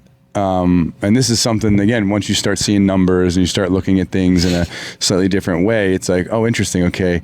Well, I have goals, and how are we going to reach those goals? And it's really an evolution. Like I never ever would have thought I'd be talking about this stuff when I started this 12 years ago. Yeah. You know what I mean? But it's such a passion, and you kind of become a little bit of a nerd about it, and you just want to learn 100%. more. And You know what? And I'll give you an example. What I became a nerd out of Excel. Yeah. I hated Excel. I hated Excel, and then I started learning it and how I was able to apply it to like keeping our numbers on track. Now I'm like, I get to. I think it was my buddy. I think it was TJ who told me like Excel is like the backbone of every single. Oh yeah, pretty business. much. You use it As long as you know because it is the numbers of almost every single business. I mean, obviously there's other things, but Yeah, we certainly have a couple Excel sheets with numbers on them, but I mean we accounting packages and stuff like that. Yeah, you probably have probably more advanced program, but to be honest. You can call me out if I'm wrong, TJ, by the way. Does he watch? No. Leave a comment. No. Please leave a comment. Somebody leave a comment. No, I'll have I build forms out of Excel. It's sick. Yeah. Pivot I send tables. forms to my aunt to do the numbers with.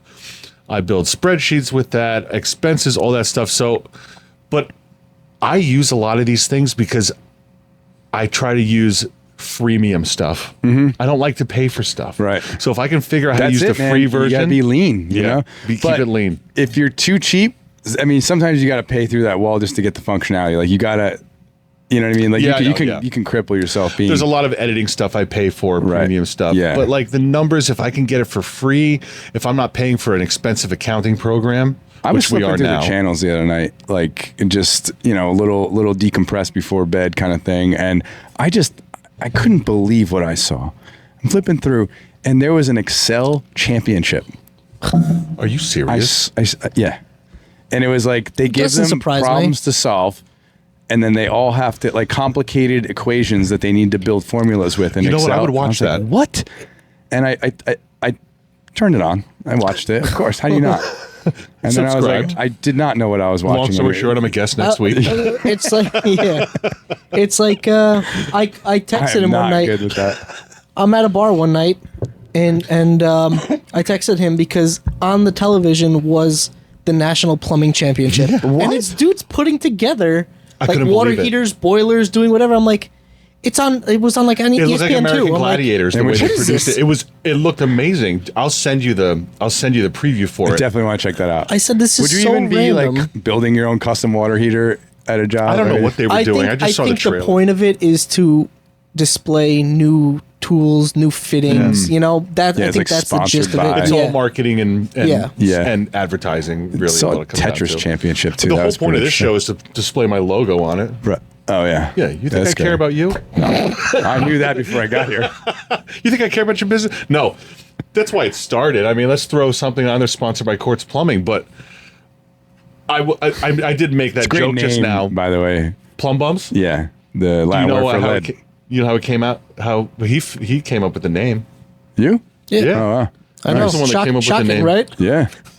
No, I make a joke It that is. like I do care offense. about the people who are on here because I care about promoting small business. And we said it in the first half. Small business is the engine that drives this country, society, economy, everything.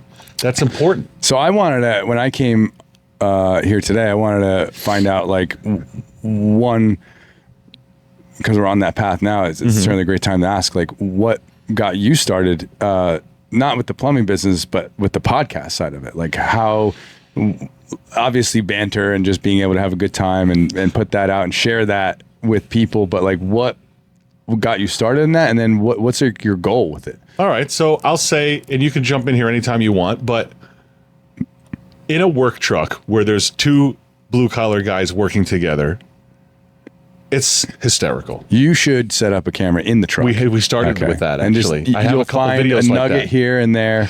It's the banter between two blue collar guys who have to spend most of their lives together is hysterical because you're stressed, you're annoyed, then you make a job work and you joke about that and you're bickering. And so we were like, you know what, maybe people would find this interesting. So we started with a camera in the truck, but it wasn't working. Because that's too much editing. There's too much cursing going on. There's too much nonsense going on.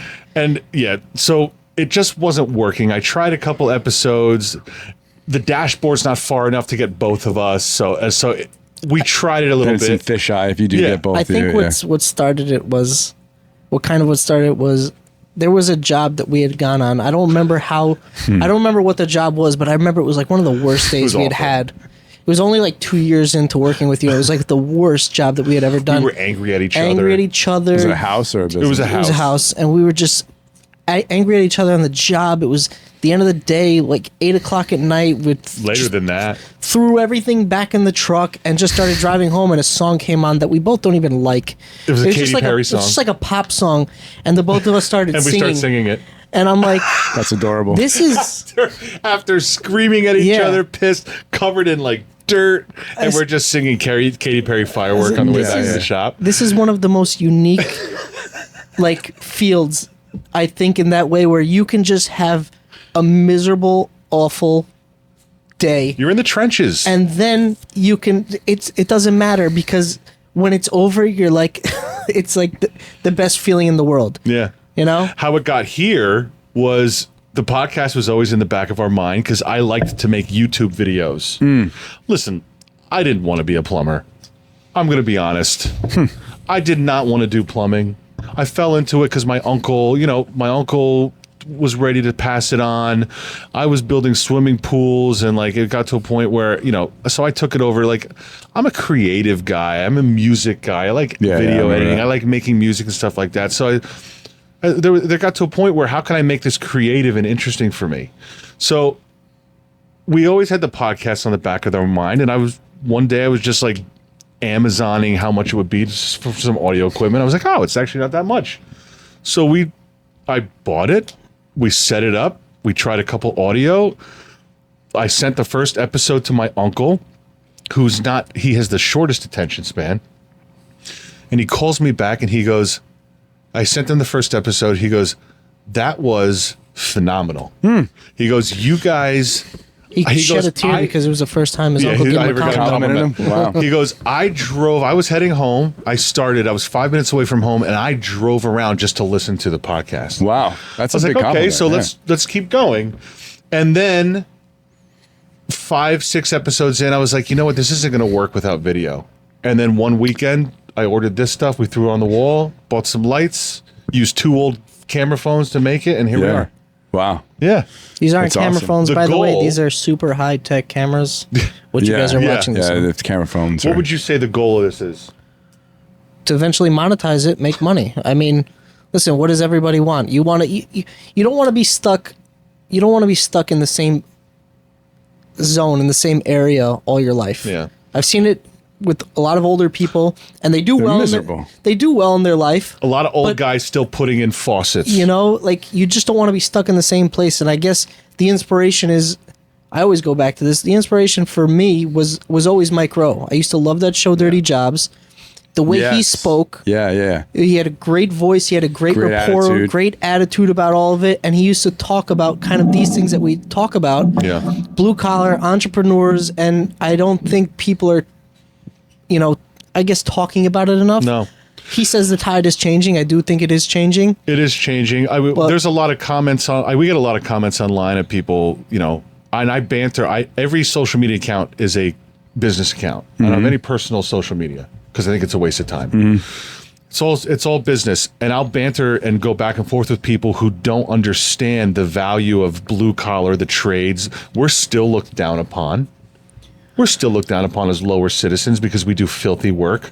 Like I have to put my face where you take a dump for decades to fix the toilet flapper, and you want to say, "Oh, you're charging me too much." So that's kind of the goal, to educate the public, and also, I won't go too long on this, but I really want to uplift local business owners and entrepreneurs. Like, that's my goal. Yeah, tapping into your passion is like super important. Yeah, You know, like this is not going to blow up to a Joe Rogan thing, you know, because we don't have the content for it. with that mindset, it won't. Well, You have to manifest, Phil. Okay. You have to manifest. You have to. all right, Yeah. I agree with that, but let's be realistic.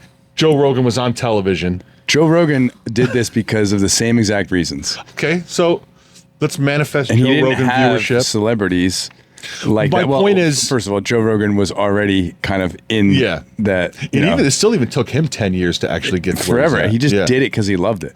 I will say, let me take that back. Even if it doesn't, if I'm able to get a couple hundred viewers to check out local business owners and tell their story and tell the everyman story, that's my goal. Yeah, I will You know? say that became the goal after COVID for me. Yeah. But starting it off was I wanted to get younger people away from the mindset of having to go to college, because I was pressured in my house to go to college, and I was not college material Yeah. at all. I couldn't sit down It's and a big read. topic we I talk wasn't about. able to just sit down and focus on those things. My brother was. My brother's very smart. He's gone to medical school and all those kinds of things, but I couldn't do that. And that pressure for younger people to, they think, oh, I need to go. I need to do this. I have to go to college because that's what my friends are doing, and that's what my parents tell me. That my goal is to tell them, no, this is like, you can make a great living, a great life, and there's so many avenues to take in Yeah. this field too. So Yeah, you're absolutely right.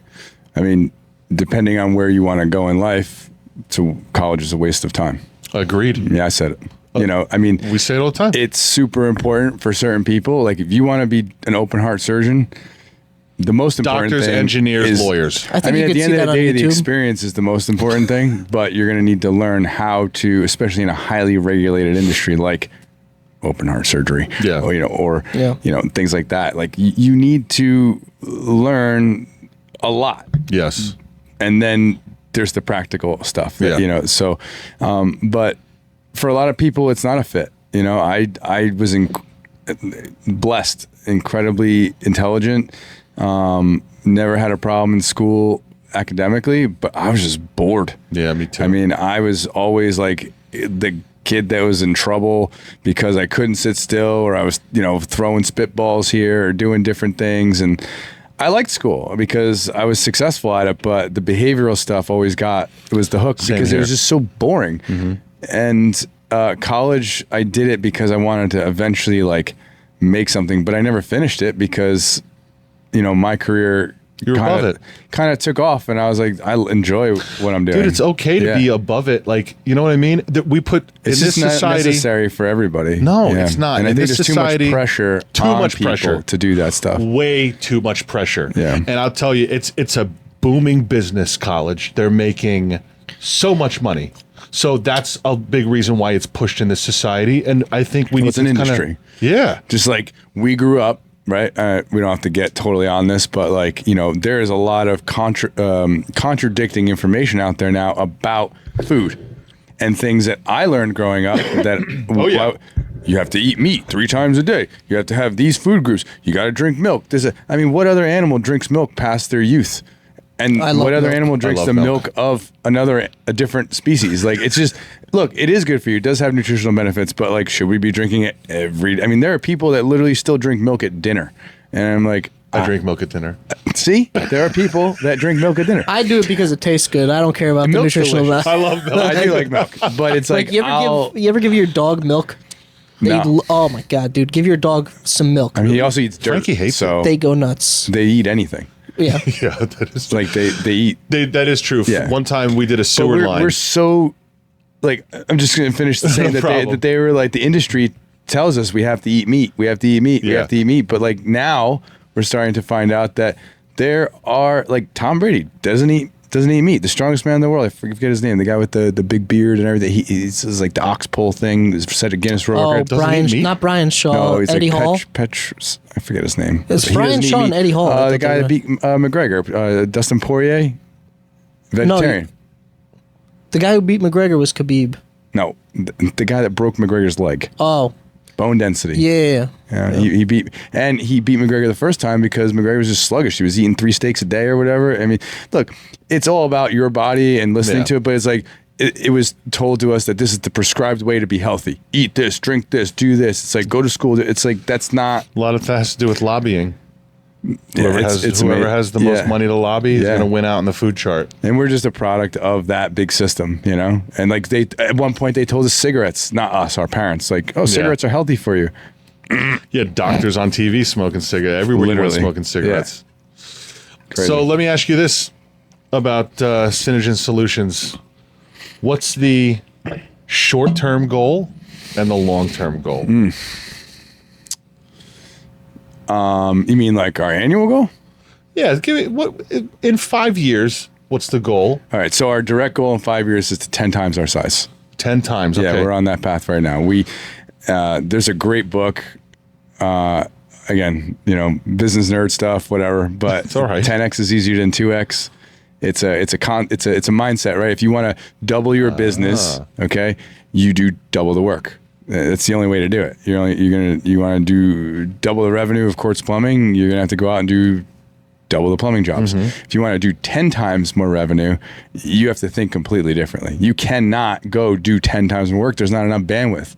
You gotta think completely different. You have to break things, and that's Keep going. This is interesting. You're blowing his mind right now. Yeah, keep going. I've never heard it like that before. You can't. That's it in a nutshell. You're forcing growth, basically, when you. What would you have to do in order to do 10 times more business? I would have to hire 3 more guys. So look, you take your goal. So if you want to 10x your business, you got to look at what that looks like, and you set a goal, any goal. It could be 100x, right? But 10x is that number where it's actually like 100x is like 2 iterations of 10x, if you will, right? Yeah. But to do the 10x thing, you would have to completely change your business model, what you're doing to get there, right? So you say, okay, I want to 10x my business in 5 years, right? You say, that's impossible. I cannot 10x Quartz Plumbing in 5 years. Why? Okay, start listing out why it's impossible. Because I don't have the manpower. Okay, there's one reason. I don't have enough trucks. Great reason. There's another one. I don't have the money. Perfect. Here's another reason. I don't have enough wrenches. Don't have enough pipes. Don't have whatever the reasons are. I don't know your industry like that. Right. But now when you list out all those things as to the reasons why you can't get there, you actually have a path of how to get there. Then you make goals for those things. Now you do those things. Now you may not get there, but you might 7x. It's a goal. Yeah. And you now have the proper pathway to grow that business the exponentially that bigger. You wanna, yeah. So the can't do it. Well, if you list out why, those suddenly become milestones. Wow. But you have to think differently to solve those problems. I would have never even thought about writing goals that way. There's a book. I said it a few minutes ago. 10x is easier than 2x. Can I throw it up on the screen? You think I can? Totally. Do that? Yeah, it's a great book. It's for everyone. It's just a great. If you're rolling around in a truck, it's a quick audio book. But there's a lot of like mindset stuff there. There's a lot of stuff that you need. Mindset needs to be changed with some guys too. That's a good point. And it's not like manifest and all this. It's like literally tactics, and strategy. Yeah, of how to get there and things that you would not think because it just seems so impossible. Yeah. Ray, man, thanks so much for coming on. We're done. Yeah, you want to go more? Let's go more. Well, give us something else. You want to keep going? You got another topic? No, we're good, man. We're good. I think I've had a blast. This has been awesome. You pumped out a lot of great information. I also have that same passion for entrepreneurship. Like for myself, I have a lot of respect for the people before us that have done it, and I have a lot of friends that have started their own businesses as well. Constantly surrounding myself with people like that, and I just love like being in that world. You're welcome to come on anytime. I would love to sit here. You can sit there. We'll bring on a guy. You can add. You can be like Chewy on that late night talk show. I don't do a very good Chewy. Why don't you tell the folks where they can find you online, phone number, stuff like that? Sure. Yeah. If you have a business and you need our help, we're here to assist. SynogenSolutions.com. Contact information's on there, and we're have a always Twitter? What's that? You have Twitter, you got LinkedIn, anything like that? Yeah, Instagram? it's all Synogen Solutions. So Synogen Solutions. Yeah, we're on IG, we're on Facebook, we're on LinkedIn, we're on YouTube. We have a bunch of reels that we shoot just general information on best practice and how people can help themselves. We're still figuring out what our messaging is to the public. Yeah. Like I said, our clientele usually are the ones that kind of are evangelists and refer their friends to us. I will say this. Everything you have said I'm impressed by. I mean, because I do a lot of reading. I read articles on how to set up your goals, how to set up your milestones, all this stuff. And you're spouting off at the mouth of everything that I've read. And I'm proud of you, dude. I really am, because I knew you back in the day. Yeah, I see where you live. We all start as from the bottom, and now we're eventually going to get there somewhere. But I really appreciate you coming on. You got a lot of wisdom, and again, you're welcome to come on anytime. Thanks, man. I'm super proud of you. This podcast is amazing. Thank you. Getting into the business and taking it over, and continuing that Courts family name. I mean, you guys have a great reputation. I mean, I hope I'll live for another 5 years to enjoy the benefits. I'm a very unhealthy person. Me. Yeah. All right, folks. Thanks for joining us. We really appreciate it. Want to remind you again that this show is sponsored by Jigsaw PMR, jigsawbmr.com. Mold, fire, water, sewer, damage remediation. They'll come in. They'll take great care of you. Great company. Hit them up. Also, if you're interested in being on the podcast as a guest, small business owner, entrepreneur, anything like that, any cool industry, we'd love to have you on. CourtsPlumbing.com. Click the podcast link in the upper right corner and fill out the Be a Guest application. We'll get you on. It's a lot of fun.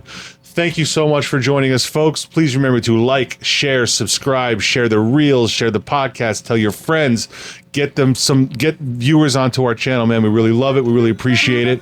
And we will, as always, see you here next time.